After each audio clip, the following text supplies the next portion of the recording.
17 episode की शुरुआत में हम देखते हैं कि सेव की पेरेंट्स जैसे ही अपने रूम से बाहर आती है वो देखती है कि डाइनिंग टेबल में बहुत सारे खाने रखे हुए हैं और सेव किचन से बाहर आ रही होती है। ये देखकर वो तो वापस चले जाती है क्योंकि उन्हें ऐसा लग रहा था कि सेव ने ही खाना बनाया है। यहाँ पर सेव उन्हें रोकती है और बोलती है कि ये मैंने ऑर्डर किया है। बस जैसे वो दोनों सुनती है वो तो आकर फटाक से बैठ जाती है और खाने भी लगते हैं। और यहाँ पर सेव बोलती है कि मम्मी मैं आपसे कुछ बात करना चाहती हूँ। ये सुनकर उसकी डैड को खांसी आ जाती है। तो यहाँ पर सेव की मम्मी उसे बोलती है कि ठीक है तुम बोलो क्योंकि तुम्हारी पढ़ाई के बारे में तुमसे बेहतर और कोई नहीं जानता बोलकर उसे बोलने के लिए बोलते हैं। और यहाँ पर सेव बोलते हैं कि बिजनेस मैनेजमेंट इसीलिए ले रही हूँ क्योंकि मुझे वो पसंद है और मुझे यहाँ पर वो भी बहुत सारी चीज सीखने के लिए मिलेगा। और वो बिजनेस मैनेजमेंट के बारे में वो अपने मम्मी को बताने लगती है। तो उसकी मम्मी से बोलती है कि अगर तुम बाद में फेल हो जाओगी तो रोते हुए वापस मत आना। ऐसे उनको साहिब पूछती है कि क्या मैं बिजनेस मैनेजमेंट ले सकती हूँ। तो उसके बाबा बोलते हैं कि तुम बिल्कुल ले सकते हो, तुम्हें जिस काम करने में मजा आ रही है तुम कर सकते हो, हम तुम्हें हमेशा सपोर्ट करेंगे। ये सुनकर साहिब तो खुश हो जाती है। और इस टाइम पर अनबे उसे मैसेज करती है तो उसकी मैसेज को देखती है और हंसने लगती है। तो उसकी मम्मी पूछती है कि कौन है। तो साहिब झूठ बोल देती है कि वो मेरा दोस्त है। लेकिन उसकी मम्मी पापा भी समझ जाती है लेकिन उसे और कुछ बोलते नहीं है। और दूसरी तरह अनबे छुपते हुए अपने घर में आ रही होती है तो उसकी माँ उसे पकड़ लेती है और उसे डांटने लगती है और उसे पूछती है कि तुम रात भर कहाँ पर थे। और उसे पूछती है कि क्या तुम ऐसी ड्रेस पहनकर बाहर गए थे। तो अनबे हाँ बोलती है। तो उसकी माँ उसे बोलती है कि अगर तुम ऐसे ही करते रहोगे तो तुम्हें कभी भी गर्लफ्रेंड नहीं मिलेगा बोलकर उसे घर की सफाई करने के लिए बोलती है और बोलती है कि मैं सामान लेने के लिए जा रही हूँ बोलकर वो यहाँ से चली जाती है। और दूसरी तरह से वो पहली बार अपने घर में खाना बना रही होती है और वो बनाते बनाते बहुत ज्यादा डर भी रही होती है। और सेव की मम सेव की पापा को बोलते हैं कि अगर सेव खराब भी खाना बनाएगा तो हम दोनों पूरा खाएंगे ताकि उसे बुरा ना लगे, नहीं तो वो दोबारा कभी भी खाना नहीं बनाएगा। और दूसरी तरह नॉनवे और उसके पापा को दिखा देते हैं जहाँ पर कि वो घर की सफाई कर रही होती है। तो उसके पापा उसे बोलते हैं कि तुम चिंता मत करो, तुम्हारी माँ पार्टी पर जा रही है तो मैं तुम्हारे लिए कुछ ना कुछ खाने लायक खाना बना ही लूंगा। और दूसरी तरह से वो खाना बना देती है और अपनी मम्मी पापा को खाने के लिए बुलाती है। लेकिन उसकी मम्मी पापा तो बहुत ज्यादा घबरा रही होती है कि सेव का हाथ का बनाया हुआ खाना कैसा होगा। तो यहाँ पर सेव के मम्मी पापा बहुत ज्यादा घबराते हुए बसती है। तो सेव ने बोलती है कि आप चिंता मत कीजिए, मैंने टेस्ट किया है, मुझे अच्छा लग रहा था। ये सुनकर सेव के पापा खाना को टेस्ट करते हैं लेकिन उन्हें भी खाना अच्छा लगती है। तो उसकी मॉम भी टेस्ट करती है लेकिन उन्हें बिलीव नहीं हो रही होती है कि सेव भी इतना खाना अच्छा बना लेती है। और यहाँ पर जैसे ही सेव अपनी तारीफ सुनती है वो तो बहुत ही ज्यादा खुश हो जाती है।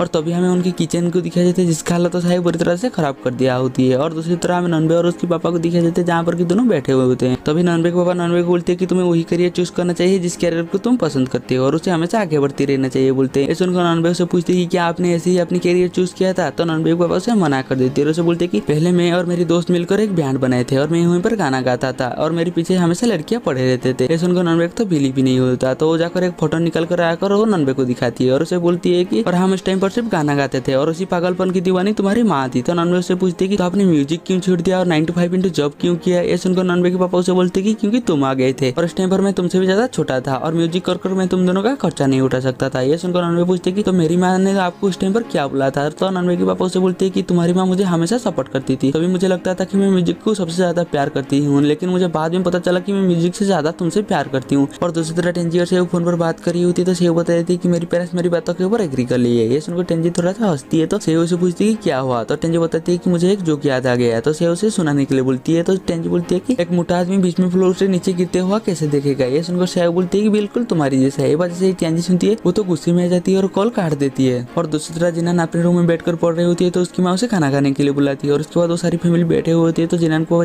बोलती है कि तुमने जो बोला हमने उसके बारे में सोचा, अगर तुम स्टार्टअप शुरू करना चाहती हो तो तुम कर सकती हो, लेकिन न्यू स्टार्टअप में 2 साल तक कोई भी प्रॉफिट नहीं होता, इसीलिए हम उस 2 साल का रिस्क लेंगे। अगर जाकर बाद में कोई प्रॉब्लम होगा तो इस बारे में हम मिलकर बात करेंगे। ये सुनकर जिनान तो खुश हो जाती है क्योंकि उसे भी पता चल गया होती है कि उसकी फैमिली उसकी परवाह करती है। और साहिब अपने लगेज पैक कर बाहर आती है और अपने मॉम को बोलती है कि आप मेरे लिए खाना पैक मत कीजिए क्योंकि वो खाना कोई भी नहीं खाता। तभी उसकी नजर साइड में जाती है तो देखती है कि चीट रखा हुआ होती है और जैसे वो पढ़ती है उसे पता चलती है कि उसकी मॉम यहाँ पर नहीं है, उसकी आंटी के घर में चली गई है और उसे टैक्सी लेकर चली जाने के लिए बोलती है। सुनकर साहिब को तो गुस्सा आती है और उसे बोलती है कि मैंने थोड़ा सा स्पेस देने के लिए क्या बोला, वो तो मेरी फिक्र करना ही छोड़ दिया बोलकर वो जाकर टैक्सी का इंतजार कर रही होती है। तो इस टाइम पर जिनान की पेरेंट्स जिनान को ड्रॉप करने के लिए जा रही होती है और जैसे ही जिनान की माँ साहिब को देखती है उसे भी आकर गाड़ी में बैठने के लिए बोलती है और यहाँ पर साहिब आकर गाड़ी में बैठ जाती है। जैसे ही दोनों जा रही होती है तो जिनान की मॉम साहिब को बोलती है कि तुम्हारी मॉम बोल रही थी कि तुम भी डिबेट टीम में हो, क्या तुम और जिनान एक ही डिबेट टीम में हो। तो साहिब उसे मना कर देती है और बोलती है कि मैं अलग डिबेट टीम में हूँ। जैसे ही जिनान सुनती है तो हंसने लगती है। अगले दिन में नॉनवे और साहिब एक साथ बैठे हुए होते हैं और साहिब नॉनवे को गले लगा लेती है और उसे बोलती है कि मैंने तुम्हें बहुत मिस किया। सुनकर नॉनवे बोलती है कि मैंने भी तुम्हें बहुत मिस किया। और इस टाइम पर सुई आ जाती है तो साहिब नॉनवे को नीचे गिरा देती है और जैसे ही सुई आकर देखती है कि नॉनवे नीचे गिरा हुआ आई होती है तो उन दोनों को बोलती है कि इस छुट्टी में तो उन दोनों का प्यार तो और भी ज्यादा बढ़ गया, और वो सेव को एक कुक देती है। तो नॉनवे बोलती है कि मेरे लिए, तो ये बताती है कि 50 हुआ नहीं, वजह से ही नॉनवे सुनती हो तो शौक हो जाती है। तो सुयू से बताती है कि वो तो तुम्हारी बेटे की खाने की खर्च से भी कम है। असल में वो वही बतख के बारे में बात कर रही होती है और उन्हें ये बता देती है कि मेरी रेस्टोरेंट जल्दी ही ओपन होने वाली है बोलकर वो यहाँ से चली जाती है। और उसके बाद वो दोनों बैठे हुए होते हैं तो साहिब नॉनवे को बोलते हैं कि क्यों ना हम दोनों के बारे में हम सबको बता दे। ये सुनकर नॉनवे को सोचने लगते और बोलते हैं कि ठीक है। और उसके बाद ये सारी बातें वो सारी दोस्त को बता देती है, लेकिन वो कुछ भी रिएक्ट नहीं करते क्योंकि उन दोनों के बारे में सबको पता होती है। और यहाँ पर टेंजी सियाओ को बोलती है कि तुम्हें पता है, तुम अगर कोई चीज लंबी टाइम तक चाहती हो और अचानक वो चीज तुम्हें मिल जाए तो तुम्हारे दिल के अंदर एक खालीपन रह जाती है। और यहाँ पर नॉनवे मानन को पूछती है कि हम दोनों के बारे में तुम कुछ कहो। तो यहाँ पर मानन बोलती है कि मुझे पहले से ही तुम दोनों के बारे में पता था, इसलिए वो दोनों चुप हो जाती है और बैठ जाती है। और इस टाइम पर सावधान आ जाती है और वो डिबेट के बारे में जैसे बात करने वाला होती है तो टेंजी बता देती है कि सेयू और नॉनवे भी कपल है। ये वजह से ही सावधान सुनती है तो खुश हो जाती है और बोलती है कि क्यों ना हम सेलिब्रेट करें, लेकिन यहाँ पर उन दोनों को शर्म आ रही होती है, इसलिए वो बात घुमाने के लिए बोलती है कि क्यों ना हम डिबेट प्रैक्टिस करें बोलकर वो डिबेट प्रैक्टिस करने के लिए चली जाती है। और उसके बाद वो सबको डिबेट का टॉपिक बता देती है कि पारिवारिक माहौल में अपना अस्तित्व नहीं खोना चाहिए। और वो सबको बताती है कि इस बार डिबेट बिल्कुल अलग होगा। पहली वाला डिबेट में हम हमारे पक्ष या विपक्ष चूज कर सकते हैं, लेकिन हम इस बार स्टेज के ऊपर ही चूज करेंगे कि हम पक्ष लेंगे या विपक्ष लेंगे। और उसको सामने कौन आएगा इस बार में हमें कुछ भी पता नहीं होगा। और इस बार और एक अलग नियम होती है कि इस बार कोई जजेस नहीं होगा, ऑडियंस होंगे और हर एक राउंड के बाद वोट किया जाएगा और आखिर में जिसका ज्यादा वोट होगा वही जीतेगा। ये वजह से वो सुनते हो तो हैरान हो जाती है। और यहाँ पर शासन बोलती है कि इस बार नॉनवे साहिब और टेंजी कंपटीशन में जाएंगे। ये सुनकर टेंजी बोलती है कि मैं नहीं जा सकता, मैं मेरे पापा को लेकर थोड़ा सा परेशान हूँ। तो यहाँ पर टेंजी बोलती है कि क्यों ना ताहो को ले लो, और इस बार ताहो भी एग्री हो जाती है। और अगले सीन में हम देखते हैं कि टेंजी और मानन और शासन बहुत ज्यादा एटीट्यूड से डिबेट रूम में घुस जाते हैं और वो जाकर बैठ जाती है। और यहाँ पर टेंजी सबके लिए स्नैक्स लेकर भी आई होती है और सबको स्नैक देती है खाने के लिए ताकि वो खाते खाते डिबेट देख सके। और उसके बाद वो दोनों टीम का इंट्रोडक्शन करते हैं। और यहाँ पर मानन जैसे उनके ओपोनेंट को देखती है वो बोलती है कि वो तो कितना सख्त है। तो यहाँ पर शासन बोलती है कि तुमने बिल्कुल सही बोला, उनसे जितना थोड़ा सा मुश्किल है। और यहाँ पर मानन टेंजी को बोलती है कि कितना सख्त है, अगली बार नरम लेकर आना। ये सुनकर टेंजी बोलती है कि शुक्र मनाओ कि मैं लेकर आई हूँ, और उसे चुपचाप खाने के लिए बोलती है। और उसके बाद डिबेट शुरू हो जाती है और नॉनवे की ओपोनेंट के टीम का एक मेंबर खड़ा होकर वो बोलती है कि फैमिली में हमेशा खुद के बारे में सोचना चाहिए बोलकर वो एक्सप्लेन करने लगती है। और उससे फर्स्ट राउंड में मिल जाती है 58 पॉइंट और नॉनवे का टीम को 42 पॉइंट मिलती है। और यहाँ पर नॉनवे का टीम की फर्स्ट डिबेटर को पूछा जाता है कि तुम तुम्हारी बात रखोगी या कमाया निकालोगी। तो ताहो बोलते है कि मैं मेरी बात रखूंगी बोलकर वो बहुत ही अच्छे से एक्सप्लेन करती है। तो उसे मिलती है 63 पॉइंट और उनके ओपोनेंट को मिलती है 37 पॉइंट। उसके बाद नॉनवे के कॉम्पिटिटर की सेकंड डिबेटर को पूछा जाता है कि तुम तुम्हारी बात रखोगी या कमाया निकालोगी। तो वो बोलते है कि मैं मेरी बात रखूंगी बोलकर वो खड़ा होती है और वो एक्सप्लेन करने लगती है। और यहाँ पर साहिब जैसे उसकी बात सुनती है उसे तो अपनी पेरेंट्स की बात याद आ जाती है। और इस राउंड में उनके ओपोनेंट को 59 पॉइंट मिलती है और उन्हें 41 पॉइंट मिलती है। और उसके बाद सेयू को पूछा जाता है कि तुम तुम्हारी बात रखोगी या कामया निकालोगी। और यहाँ पर सेयू बोलते है कि मैं कामया निकालूंगी। वजह से उसकी सारी दोस्त सुनते हैं वो तो हैरान हो जाती है। और उसके बाद उनके ओपोनेंट की सेकंड डिबेटर खड़ा होती है और उन दोनों में डिबेट होना स्टार्ट हो जाती है। पहले ऐसा लग रहा था कि सेयू से उसकी डिबेट ओपोनर और भी ज्यादा स्ट्रॉन्ग है, लेकिन बाद में सेयू उसे अपनी बातों में ला ही लेती है और उसे मिलते हैं 48 पॉइंट और उसकी ओपोनेंट को मिलती है 52 पॉइंट। और उसके बाद उन दोनों में फिर से डिबेट होती है और यहाँ पर नॉनवे की ओपोनेंट टीम को 51 पॉइंट मिलती है और उन्हें 49 पॉइंट मिलती है। और यहाँ पर लास्ट राउंड आ जाती है और नॉनवे जैसे स्पीच दे रही होती है तो उसे उसकी पापा की याद आती है, जिस टाइम पर उसके पापा ने उसे बोला था कि जब मुझे पता चला कि मैं सॉन्ग से ज्यादा तुमसे प्यार करती हूँ तो मैंने अपना गिटार बेच दिया और उसके बाद तुम्हारे लिए नौकरी करना शुरू किया। ये सुनकर नॉनवे ने अपने पापा को पूछा कि क्या आपको इस बात का पछतावा है। तो उसके पापा ने उसे बोलती है कि क्या तुम्हें मेरी बेटा होने का पछतावा है। ये बात सुनकर नॉनवे हंसने लगती है और ये बात जैसे वो सारी मेंबर को बताती है तो साहिब ये बात सुनकर वो तो रोने लगती है और नॉनवे भी यहाँ पर बहुत ज्यादा इमोशनल हो जाती है। तो हमें पता चलती है कि नॉनवे का टीम इस कंपटीशन को जीत गया होती है। और जैसे उसकी टीम जा रही होती है तो साहिब को एक लड़का बुलाती है और उसका नाम पंचान होती है। और जैसे साहिब उसे देखती है भागते हुए उसके पास जाती है तो नॉनवे टेंजी को पूछती है कि वो कौन है। तो टेंजी उसे बता देती है कि साहिब इस लड़के को पसंद करता था। जैसे ही नॉनवे सुनती है वो तो गुस्से में आ जाती है और यहीं पर हमारी एपिसोड खत्म हो जाती है। हम मिलेंगे जल्दी नेक्स्ट एपिसोड में।